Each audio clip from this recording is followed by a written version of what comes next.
The Piece of String, Chapter Number 5, English Book 1, Class First Year. इस कहानी को लिखा है गे डी मोपेजेंट, जो कि एक फ्रेंच राइटर हैं। कंट्री लाइफ यानी किसानों की रोज़मर्रा ज़िंदगी को एक्सपोज करते हैं। इस कहानी की सेटिंग भी एक स्मॉल विलेज में है, जहाँ सब लोग एक दूसरे को जानते हैं। यहाँ एक मार्केट है। ये लोग ज़्यादातर जानवरों की खरीदो फरोख्त करते हैं।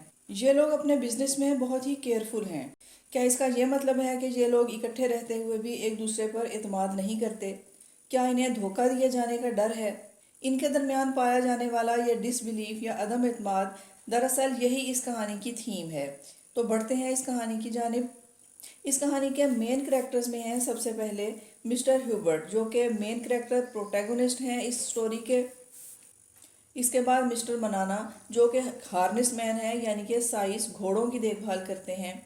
Mister James, the care taker of public hall, ये इस विलेज के पब्लिक हॉल के केयर टेकर हैं। और मिस्टर जॉर्ज, इनका भी इस कहानी में जिक्र किया गया है। इस देहात के तमाम लोग एक दूसरे को जानते हैं। यह एक पब्लिक स्क्वेयर है जहाँ ये लोग इकट्ठा होते हैं और गपशप करते हैं। मिस्टर हबर्ट, जो इस कहानी के मेन कैरेक्टर हैं, पब्लिक हॉल की तरफ जा रहे हैं। उन्हें रास्ते में सड़क पर एक रस्सी का टुकड़ा पड़ा हुआ दिखाई देता है। वो किसी अनजाने ख्याल के तहत इस गिरे हुए रस्सी के टुकड़े को उठा लेते हैं। हो सकता है कि वो उनके किसी काम आने वाला हो। वो जब ऐसा कर रहे थे तो मिस्टर मनाना, जो हार्नेस हैं घोड़ों के साइज, उन्हें ऐसा करते हुए देखते हैं। यानी वो मिस्टर ह्यूबर्ट को सड़क पर से कुछ उठाते हुए देख लेते हैं। माजी में मिस्टर मनाना और मिस्टर ह्यूबर्ट के दरमियान कुछ तल्ख कलामी हो चुकी थी और ये दोनों एक दूसरे के लिए कुछ ग्रजेस रखते थे। अब जैसे ही मिस्टर ह्यूबर्ट मिस्टर मनाना को देखते हैं और उन्हें महसूस होता है कि मिस्टर मनाना ने उन्हें सड़क पर से रस्सी का टुकड़ा उठाते हुए देख लिया है, तो वो कुछ शर्मिंदा होते हुए ये रस्सी का टुकड़ा कोट की जेब में छुपा लेते हैं और काफ़ी देर तक सड़क पर खड़े खाली रास्ते को घूरते रहते हैं। वो कुछ ऐसा जाहिर करने की कोशिश करते हैं कि वो वहाँ खड़े हैं या शायद उनका कुछ खो गया है जिसे वो तलाश कर रहे हैं। इसके बाद वो मार्केट चले जाते हैं और कामकाज में मसरूफ हो जाते हैं। ये एक बिजी बिजनेस डे है। इस वक्त दोपहर हो चुकी है और लोग अपने कामकाज से फारिग हो चुके हैं।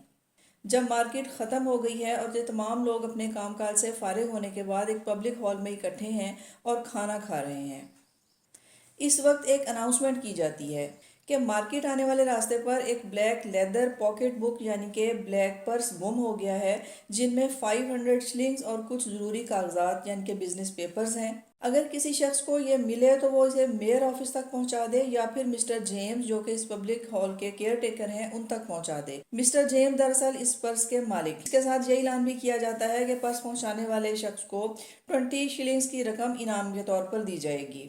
अभी ये लोग खाने से फारिग हुए ही थे कि एक पुलिसमैन अपने साथियों के साथ वहां आते हैं। वो मिस्टर हबर्ट का पूछ रहे थे। मिस्टर हबर्ट अपनी टेबल से उठ खड़े होते हैं। ये पुलिसमैन मिस्टर हबर्ट की तरफ बढ़ते हैं और उन्हें यह बताते हैं कि उन्हें मेयर ऑफिस में बुलाया गया है।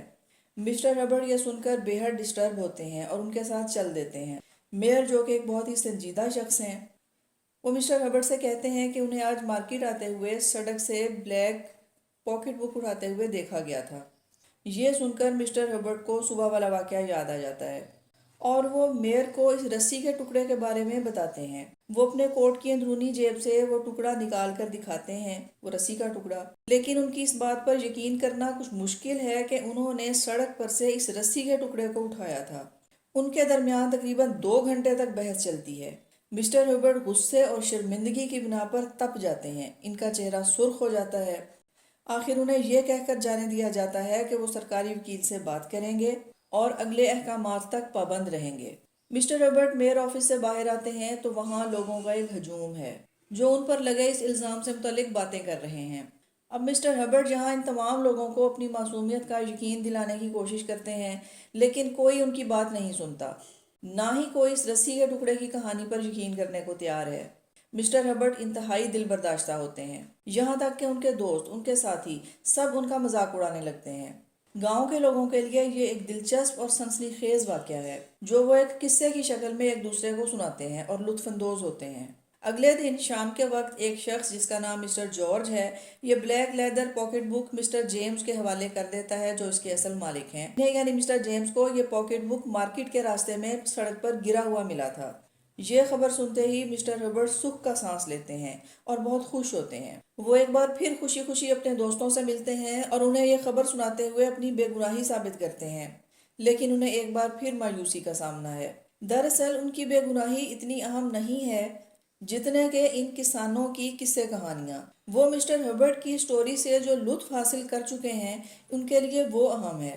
دراصل ان کے پاس یہ ایک موضوع ہے جس پر وہ بات کر سکیں اور اپنی اپنی رائے پیش کرتے ہوئے اسے بڑھا چڑھا کر بیان کریں۔ یہ لوگ اپنی اس دلچسپ ایکٹیویٹی کو جاری رکھے ہوئے ہیں۔ اب مسٹر ہربرٹ لوگوں سے ملنا جلنا چھوڑ دیتے ہیں۔ انہیں اس بات پر سخت تکلیف ہے کہ یہ لوگ انہیں جھوٹا کہیں۔ نہ تو وہ چور ہیں اور نہ ہی وہ جھوٹ بول رہے ہیں، وہ ایک سیدھے سادے شریف کسان ہیں۔ اس بات کو لے کر مسٹر ہیوبرٹ اس قدر رنجیدہ ہیں کہ 1 ماہ کا عرصہ گزرنے تک بستر سے جا لگتے ہیں۔ ان کی حالت دن بدن خراب ہوتی چلی جا رہی ہے۔ اب یہ تقریباً نزع کے عالم میں ہیں اور ان کے لبوں پر ایک ہی جملہ ہے، "A piece of string, a piece of string"۔ اور اسی حالت میں ان کی روح پرواز کر جاتی ہے۔ کہا جاتا ہے کہ کچھ سالوں بعد اس علاقے میں ایک زوردار سیلاب آیا جو اپنے ساتھ سب کچھ بہا کر لے گیا، کچھ بھی باقی نہیں رہتا۔ ہاں، البتہ مسٹر ہیوبرٹ کی قبر ہے جو کہ اپنی صحیح حالت میں موجود ہے، اور اس قبر کے ٹوم سٹوم یعنی کہ کتبے پر یہ تحریر ہے: "Here lies a man who told nothing but truth. Here lies the man who would not prove his innocence, but the flood proved it"۔ کہ یہاں ایک ایسا شخص ہے جس نے سچ کے سوا کچھ نہیں کہا۔ یہاں ایک ایسا شخص ہے جو اپنی بے گناہی ثابت نہیں کر سکا مگر سیلاب نے اسے ثابت کر دیا۔ کنٹری سائیڈ کے پس منظر میں لکھی گئی یہ کہانی امپورٹنس آف ریپوٹیشن کو ظاہر کرتی ہے کہ کس طرح ایک انسان کی ریپوٹیشن اس کی زندگی پر اثر انداز ہو سکتی ہے۔ اس کے ساتھ ساتھ ڈس بلیف، گریڈ اور ایم لیس گوسپس کے تباہ کن اثرات کا بھی پتہ دیتی ہے۔ مسٹر ہیوبرٹ جو کہ غریب کسان ہیں، ان کی بات پر کوئی توجہ نہیں دیتا۔ یہ لوگ ایک ساتھ رہتے ہوئے بھی ایک دوسرے پر اعتماد نہیں کرتے۔ اگر یہاں مسٹر ہیوبرٹ اس تھیوری کو جانتے کہ "What others think of you, it is none of your business"، کہ لوگ آپ کے بارے میں کیا سوچتے ہیں آپ کو اس سے کوئی فرق نہیں پڑتا، تو ہو سکتا ہے کہ وہ اتنا دکھی نہ ہوتے۔ لیکن یہاں دراصل ان کے دکھ کی وجہ بھی یہی تھی کہ ان کے دوست اور ان کے ساتھی ان پر اعتماد کرنے کو تیار نہیں۔ یہ لوگ انہیں جھوٹا کہہ رہے تھے اور مسٹر ہیوبرٹ اس طرح سے اکیلے رہ کر شرمندگی کی زندگی نہیں جی سکتے تھے۔ یہ تھی story "the piece of string". ملتے ہیں اس سٹوری کے تمام MCQs کے ساتھ نیکسٹ ویڈیو میں، تب تک کے لیے اجازت۔